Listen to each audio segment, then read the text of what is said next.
શહેરના ગોત્રી વિસ્તારમાં ગાયત્રી સ્કૂલ પાસે આવેલા વિશાળ ગ્રાઉન્ડમાં હેડલાઇનને સંગ ટ્રેડિશનલ લુકમાં ખેલૈયાઓ મન મૂકીને ગરબાની મોજ માણી રહ્યા છે.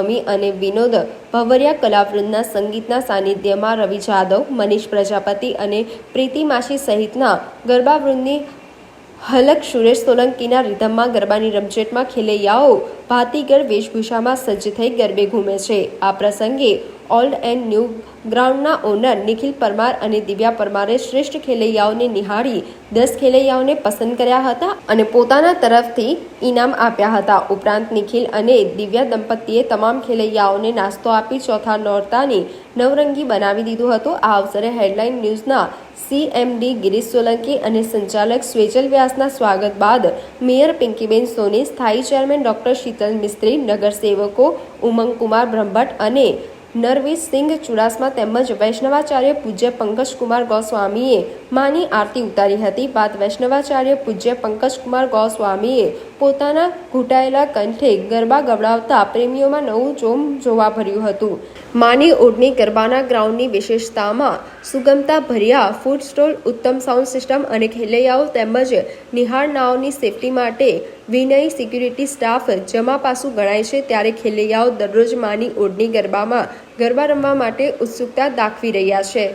આ હેડલાઇન ન્યૂઝના ગિરીશભાઈ અને સોશિયલ એક્ટિવિસ્ટ એવા સ્વેજલભાઈ વ્યાસ આ બંને ભેગા મળી અને ભારતની સંસ્કૃતિને પરંપરાની શરૂઆતમાં જે ખરા અર્થમાં ગરબાનો મહોત્સવ થતો કે જ્યાં રૂપિયા પૈસાને કંઈ સ્થાન ના હોય, શુદ્ધ ને શુદ્ધ માત્ર માતાજીની ભક્તિ અને આરાધના, જે નૃત્ય દ્વારા કરવામાં આવતી ભક્તિ, એટલે કે હાથે તાળી દઈ ગોળ ફરી અને રમવામાં આવતા એવા ગરબા અને એનું આયોજન કરવું, અને તે પણ માત્ર 1 રૂપિયામાં. સાથે સાથે રોજે રોજ બાળકોને અહીંયા લાણી પણ આપવામાં આવે, તો રોજે રોજ નાસ્તો પણ કરાવવામાં આવે.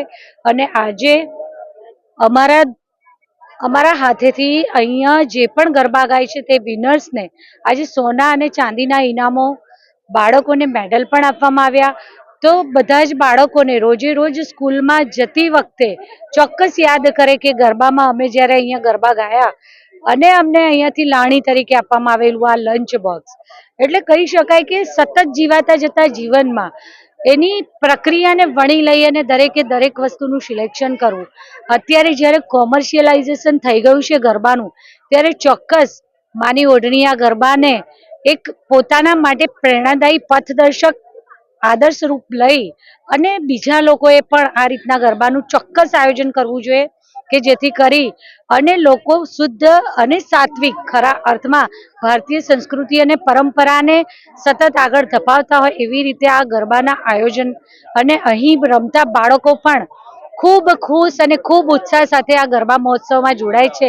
તો ભવિષ્યમાં ચોક્કસ ક્યાંક ને ક્યાંક આ ગિરીશભાઈ અને સ્વેજલભાઈ દ્વારા જે કરવામાં આવ્યું છે એવું આયોજન કરી અને આપણી ભારતીય સંસ્કૃતિને પરંપરા કે ક્યાંય રૂપિયાનું સ્થાન નહીં, ક્યાંય પાસ ને આ બધા કલ્ચરથી દૂર માત્ર માતાજીની ભક્તિ કરવાના અર્થમાં કરાતા આયોજનને કરવાની દિશામાં બીજી પેઢીને પણ આમાંથી જ માર્ગદર્શન મળશે.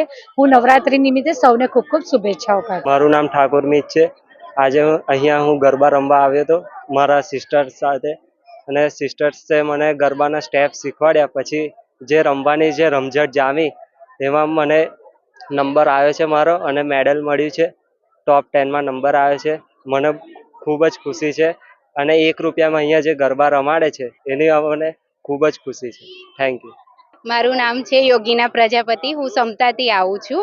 મને અત્યારે કપલ જોડીનો મને ₹100 મળ્યો છે ચાંદીનો.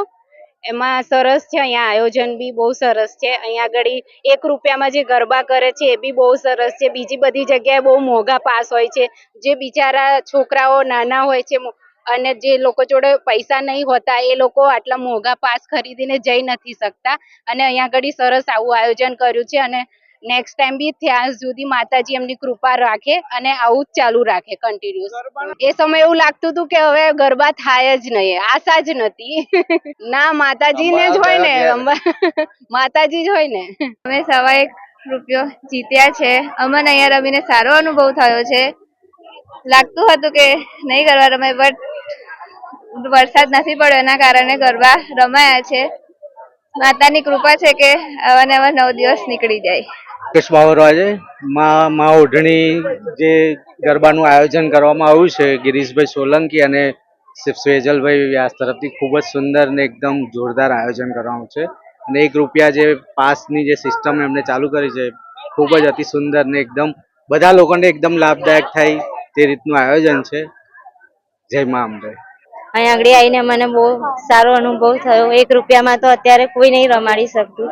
રોજ ઇનામ લેવાની આવું તો કોઈ નહીં કરી શકતું. એટલે બહુ મજા આવી છે રમવાની. વરસાદના લીધે લાગતું હતું કે નહીં રમી શકાય, પણ અહીંયા આગળ આવીને લાગ્યું કે ના હવે બરાબર છે. ભાઈ અમારા જીવનનો પહેલું ઇનામ છે અને એ બી ગરબાનું. જ્યાં કોઈ દૂર સુધી નાતો જ નથી તો પણ આજે 2 કલાક રમ્યા. બહુ મજા આવી. અને આવું આયોજન દર વર્ષે જ્યાં સુધી માતાજીની કૃપા રહે ત્યાં સુધી આવું આયોજન દર વર્ષે થાય એવી અમારી માતાજીને પ્રાર્થના છે. ગિરીશભાઈ અને સ્વેજલભાઈ ખૂબ સુંદર આયોજન કર્યું છે અને આવું જ આયોજન દર વર્ષે કરી એવી અમારી અમને નમ્ર વિનંતી છે. માતાજીને શ્રેય એવો છે કે માતાજી અમારી સાથે જ છે હર હંમેશા. એમણે જ શક્તિ આપી છે. એમણે જ અમને શક્તિ આપી છે ગરબા રમવાની. બાકી હું કોઈ દિવસ ગરબા રમતો નથી.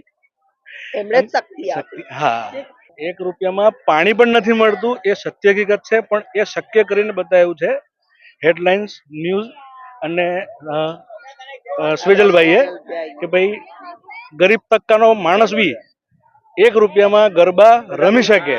સારી ફેસિલિટી કેમ કે આપણે જોઈ રહ્યા છે કે વડોદરા હોય કે અમદાવાદ હોય કે સુરત હોય, ગરબા રમવાના સિઝન પાસ લો ₹6,000, ₹7,000, ₹10,000. ડેલી પાસ લો તો ₹500, ₹1,000. અને એવા સમયમાં અને આવી મોંઘવારીમાં અને આટલા સુંદર ખર્ચા સાથે ₹1 ગરબાનું આયોજન કરવું એ ખરેખર એ લોકોને બિરદાવવા જેવી વાત છે અને આપણે સૌ એમનો હાર્દિક આભાર માનીએ છીએ.